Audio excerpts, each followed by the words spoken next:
నమస్కారం. ఇప్పుడు spiritual plane మనం జనయోగాలో 8th చాప్టర్ దగ్గరికి వచ్చాము. యాక్చువల్గా స్టిల్ నాకు ఈ చాప్టర్కి స్పిరిచువల్ ప్లేన్ అని ఎందుకు పేరు పెట్టారు ఆథర్ అనేది కొంచెం కన్ఫ్యూజనే ఉంది. మామూలుగా ప్లేన్స్ ఆఫ్ ద బాడీ అంటే థియోసఫీ నాలెడ్జ్లో spiritual plane, astral plane, physical plane వీటి గురించి చెప్తూ ఉంటారు. ఫిజికల్ ప్లేన్ అంటే mental body, emotional body, etheric body, physical body. Astral plane సంబంధించింది. స్పిరిచువల్ ప్లేన్ అంటే casual body, celestial body, etheric body అని చెప్తుంటారు. అయితే వీటిలో మనకు physical, emotional and mental bodies మాత్రమే ప్రస్తుతానికి ఎక్స్పీరియన్షియల్ రియాలిటీ. మిగతా గురించి వాటి గురించి ఏం తెలుసుకున్నా అది ఒక కథ రూపంలో తెచ్చుకున్నట్టే అవుతుంది. All knowledge that is divorced from justice must be called cunning rather than wisdom. ఇక్కడ ఆథర్ ఏం చెప్తున్నాడంటే all knowledge that is divorced from justice. ఇక్కడ జస్టిస్ అంటే ఏంటంటే ఈ నాలెడ్జెస్ దేనికోసమని to achieve the basic target of life, objective of life. What is objective of life? To be happy. నువ్వు ఏం పని చేసినా ఏం చేసినా అది ప్లెజర్, ఆనందం కోసం చేస్తున్నావు. జీవితం అంటే ఏమిటి? ఆనందం కోసం పరిగెత్తడం, దుఃఖాన్ని దూరంగా తోసేసుకుంటూ ఉంటాం. దుఃఖానికి దూరంగా జరగటం, ఆనందానికి దగ్గరగా జరగటం. అయితే ఏ నాలెడ్జ్ అయితే ఉందో అంత నాలెడ్జ్ అది కన్నింగ్, విజ్డమ్ కింద లెక్క కాదు. ఎప్పుడు అది జస్టిఫై కాకపోతే. అక్కడ జస్టిస్ అంటే ఏంటంటే నీ ఎయిమ్ ఆఫ్ లైఫ్కి ఏమిటి అంటే నువ్వు ఆనందం పొందటానికి, ప్లెజర్కి ఉపయోగపడితే అది జస్టిఫై అయినట్టు, లేకపోతే జస్టిఫై కానట్టు. మోమెంటరీ హ్యాపీనెస్ కాదు ఇక్కడ మాట్లాడుతుంది. సో అదనమాట ఆథర్ ఉద్దేశం ఈ కొటేషన్ది. In the life of all persons comes eventually that moment when he finds himself standing on the threshold. అంటే ఏంటంటే థ్రెషోల్డ్ అంటే స్టార్టింగ్ పాయింట్ అన్నమాట. నెక్స్ట్ ఎక్స్పీరియన్స్కి స్టార్టింగ్ పాయింట్ అనమాట. A point or a level that is starting for a new experience. Threshold అక్కడ నుండి ఒక కొత్తదనం, ఒక కొత్తదనానికి ప్రారంభం అన్నమాట. అయితే ప్రతి మనిషి జీవితంలోనూ ఒక మూమెంట్ వస్తూ ఉంటుంది. తన్ని గుర్తిస్తాడు. ఓయ్ నేను ఒక ఎడ్జ్లో ఉన్నాను, నెక్స్ట్ థ్రెషోల్డ్కి, నెక్స్ట్ కొత్త ఎక్స్పీరియన్స్కి ఇది ప్రారంభంగా నాందిగా ఉంది అనే స్థితిలో ఉంటాడు. What is this threshold and what kingdom is this threshold? In the life of such a person comes a moment when without being told or even without passing through trials and tribulations the gist of the life seems to leave him. అంటే చెప్పకుండా జీవితంలో వస్తుంది. అసలు trials and tribulations అంటే ఇక్కడ గూఢమైన అర్థం ఉంటుంది. ఏంటంటే ట్రయల్స్ అంటే తెలుసు, ప్రయత్నాలు. ట్రిబులేషన్స్ అంటే ప్రతిక్రియ, అంటే great suffering. Trials and tribulations అని పదం వాడినప్పుడు test of one's fitness or endurance అని చెప్పచ్చు. అంటే ఏంటంటే వాడి ఎబిలిటీ ఎంత, వాడి కెపాసిటీ ఎంత ఉంది కంటిన్యూగా ఉన్న స్థితిని కంటిన్యూ చేయడానికి. అక్కడ పెయిన్ఫుల్, డిఫికల్టీగా ఉన్న చాలా లాంగ్ పీరియడ్, ఒక ఏడాది, 2 ఏళ్ళు, 3 ఏళ్ళు, 4 ఏళ్ళు, మేబీ 7 ఏళ్ళు, మనం ఏళ్ళనాడు శని పట్టింది అంటుంటారు, 14 ఏళ్ళు అలాగా. సో ఆ టైంలో కాన్స్టెంట్ డిఫికల్టీస్ని తను ఫేస్ చేస్తూ ఎంత నిలబడి ఉంటాడు, ఎంత పేషెన్స్గా ఉండగలుగుతాడు. ఆ పేషెన్స్ ఉన్నప్పుడు కంప్లైనింగ్ కూడా చేసే స్థితిలో ఉండడు. ఎలా ఉండగలుగుతాడు? అలాంటి స్థితి ఎక్కడికి దావ చేస్తుంది? సడన్గా ఒక సెంటర్కి వెళ్ళి ఆగిపోతుంది, ఒక జంక్షన్. ఆ జంక్షన్ ఎలా ఉంటుందంటే ఇట్స్ హైలీ సఫరింగ్, చాలా సఫరింగ్ ఉంటుంది. ఈ సఫరింగ్ నుండి 3 దావాలుగా వాడు వెళ్ళే ఛాన్స్ ఉంటుంది. ఒకటి ఏంటంటే ఎస్కేప్ అవ్వచ్చు.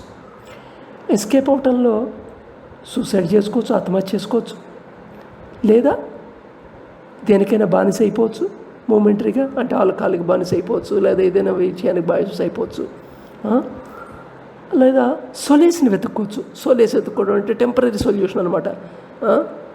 ఏదో సైకాలజిస్ట్ని కలగడం, కౌన్సిలింగ్ చేసుకోవడం, అయిపోయింది అనుకోవటం, మళ్ళీ నెల అయిన తర్వాత మళ్ళీ మామూలు స్థితికి రావటం, లేదా ఏదో ఒక ఆశ్రమాన్ని చూసుకోవడం, కొన్నాళ్ళు అక్కడ ఉండటం, మళ్ళీ మామూలు స్థితి అయిన తర్వాత మళ్ళీ మామూలు రావటం. ఇది లోపల నుండి వచ్చింది కాదు మార్పు, కానీ ఏంటంటే సొలేసి వెతుక్కోవడానికి వెళ్ళిపోతారు. లేదా వదిలేసేయటం, ఉన్న పరిస్థితులను వదిలేసేయటం, ఎక్కడికో వెళ్ళిపోవటం, బిచ్చగాళ్ళలాగానో లేకపోతే సన్యాసిలాగానో బతకడం. సో ఇవన్నీ సొలేస్లో వస్తాయి. అంతేగాని లోపల నుండి ఒక థ్రస్ట్ వచ్చి ఎంతూసియాస్మ్గా నేను ఏదో కనుక్కోవాలి, సాధించాలి, ఏమిటి అసలు ఈ జీవితం అని ప్రయత్నం చేసింది వచ్చేవి కావు ఇవి. కానీ నిజంగా ఈ స్థితి అయితే ఉందో, అంటే థ్రెషోల్డ్ స్థితి ఉంది కదా, అంటే అయోమయం, ఏమిటో జీవితం అర్థం కాదు, సఫరింగ్, ఏమిటో నచ్చదు, చాలా ఇంపేషెంట్గా ఉంటుంది. ఈ స్థితి ఉందే, ఇది చాలా కరెక్ట్ టైం అన్నమాట. దేనికి? ఇన్వర్డ్ జర్నీకి. ఎందుకంటే ఆ టైంలో ఎవరితోనూ ఉండడానికి ఇష్టపడం, ఒంటరిగా ఉండడానికి ఇష్టపడుతుంటాం. బట్ ఆ టైంలో నువ్వు పరిశీలించుకోగలిగితే నీ ఇన్నర్ జర్నీకి చాలా తొందరగా క్రిటికల్ సర్టైన్ స్టేజ్కి తొందరగా రీచ్ అయ్యే అవకాశం ఉంటుంది. అందుకని జిడ్డు కృష్ణమూర్తి అంటాడు, suffering is an opportunity, depression moment is an opportunity to know your self quite clearly అంటాడు అని చెప్తుంటాడు. So the zest of life seems to leave him. అసలు ఈ ఎంత విసుగొట్టి మిగులుతుంది, డిస్గస్ట్, చాలా విసుగా ఉంటుంది లైఫ్ అంటే. కానీ ఈ జస్ట్ ఆఫ్ లైఫ్, జస్ట్ అంటే feeling of enthusiasm, excitement, enjoyment in life, ఆ ఫీలింగ్ ఉంటుందే, ఆ ఫీలింగ్ అనేది ఆల్మోస్ట్ వాళ్ళు వదిలేసినట్టు ఉంటుంది, మన వదిలేసినట్టు ఉంటుంది. అసలు ఈ ప్రాపంచిక విషయాలు నీకు ఆనందం కలిగించవు, ఏ విషయం ఆనందం కలిగించదు, ఆ స్థితి వస్తుంది. సో ఇది యాక్చువల్గా ఏంటంటే ద బెస్ట్ టైం అనమాట. కానీ చాలామంది 99% ఎస్కేపింగ్ లేదా సొలేస్లోకి వెళ్ళిపోతుంటారు. ఎక్కువ అలాగే ఉంటుంది, సొలేస్లోకి వెళ్తుంటారు. ఆ సొలేస్లో కూడా భక్తి పెంచుకునే సీన్ కూడా ఉంటుంది. ఒకప్పుడు భక్తిగా పెరిగే ఉంటుంది. నిజంగా అది డివోషనల్ నుంచి వచ్చిన భక్తి కాదు. బట్ కానీ మంచి ఆపర్చునిటీ అన్నమాట. ఒకటి జీవితంలో ఇలాంటి సిచ్యువేషన్ వచ్చాక దాన్ని వదిలేసుకున్నాడంటే మంచి ఆపర్చునిటీ అన్నమాట. యాక్చువల్గా life is something is want to teach you. జీవితం నీకేదో నేర్పబోతోంది, కానీ నువ్వు వదిలేసుకుని వెళ్ళిపోతున్నావు. అదనమాట స్థితి. This indeed blessed moment and at the same time a terrible one. కానీ స్థితి చాలా టెరిబుల్గా అనిపిస్తుంది, బట్ కానీ బ్లెస్డ్ మూమెంట్. ఈ మూమెంట్ సిసిఎస్కి చాలా దగ్గరగా ఉంటుంది. అదనమాట అక్కడ ఇంతకుముందు తెలుసుకున్నాం.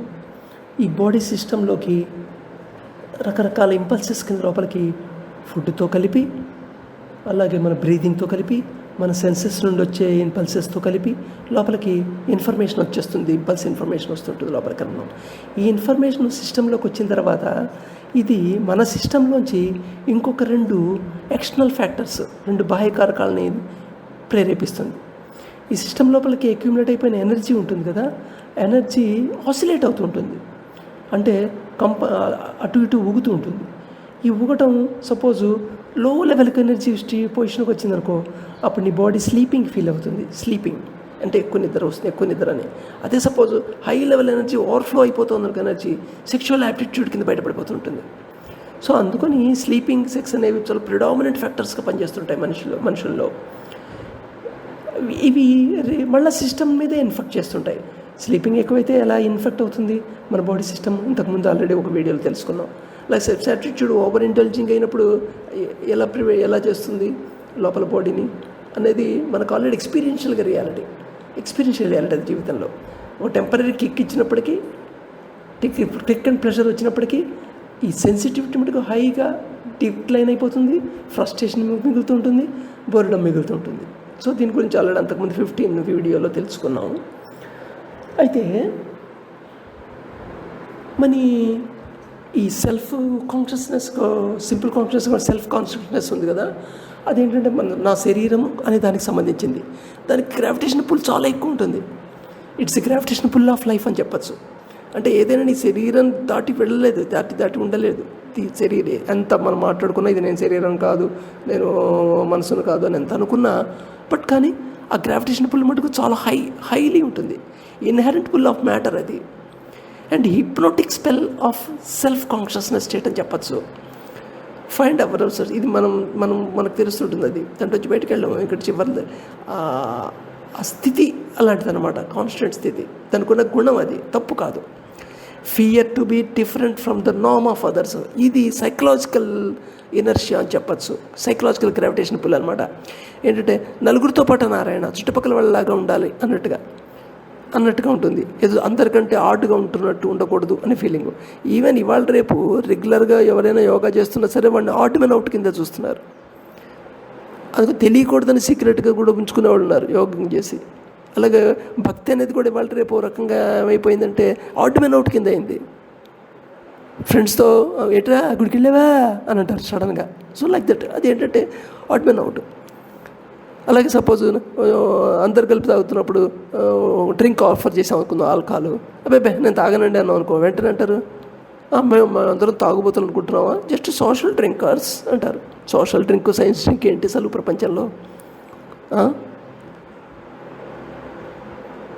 సరే, అదే ఇక్కడ లైన్ ఆఫ్ రెసిస్టెన్స్ అనమాట. లైన్ ఆఫ్ ఇన్నర్ రెసిస్టెన్స్ ఏంటంటే ఇక్కడ దాకా ఓకే, ఇలా తప్పైతే ఓకే, ఇంత ఆడితే తప్పు. అంటే నీ దాకా వచ్చి నీకు పూర్తిగా నష్టం, మానసికంగా శరీరంగా నష్టం కలిగించినప్పుడు మాత్రమే నువ్వు దాన్ని తప్పు అని ఒప్పుకుంటావు. కానీ అది ఎక్స్పీరియన్షియాలిటీ కానంతసేపు మాటలకి ఎప్పుడు విలువ ఉండదు. అందుకనే ఇది తప్పు అని తెలిసినందువల్ల ఒరిగేది ఏమి ఉండదు ప్రపంచంలో. Keep us as if held in vice in the drama of the world where we seems to perform. ఈ gravitation pull of body and mind ఉందే, అది మన ఈ ప్రపంచంలో ఉంచేస్తుంది. మనం కూడా ఒక పాత్ర కింద అందరి పాత్రలతో పాటు నాటకం నడుస్తూ ఉంటుంది.